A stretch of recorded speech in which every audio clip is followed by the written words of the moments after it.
సంక్రాంతి వచ్చేసింది. పిండి వంటలు స్టార్ట్ చేసారా? నేనైతే వీటిని కజ్జికాయలంట. మీరేమంటారో కామెంట్ చేయండి. చూసారా సౌండ్ కూడా ఎంత క్రిస్పీగా ఎంత బావుందో. ఈజీగా, హెల్తీగా ఎలా చేసుకున్నానో చూసేద్దాం. ఫస్ట్ అయితే 1 కప్ గోధుమ పిండి, 1 కప్ మైదా పిండి, కొద్దిగా సాల్ట్, కొంచెం అంటే 3 టేబుల్ స్పూన్ నెయ్యి అయితే వేసుకున్నా. గోరువెచ్చగా ఉంది. ఇలా కలిపేసుకోండి. ఉండకట్టాలి ఇలాగా.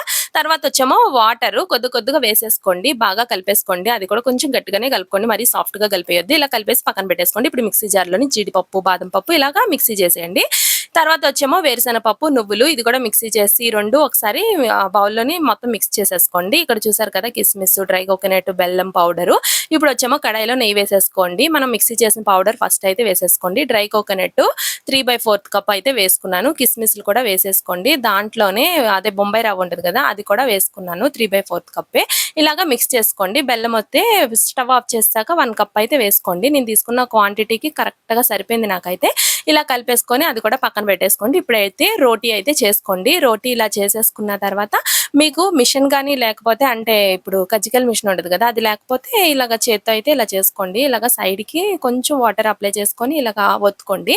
ఇక్కడ స్ట్రైనర్ ఇది ఉంటది కదా!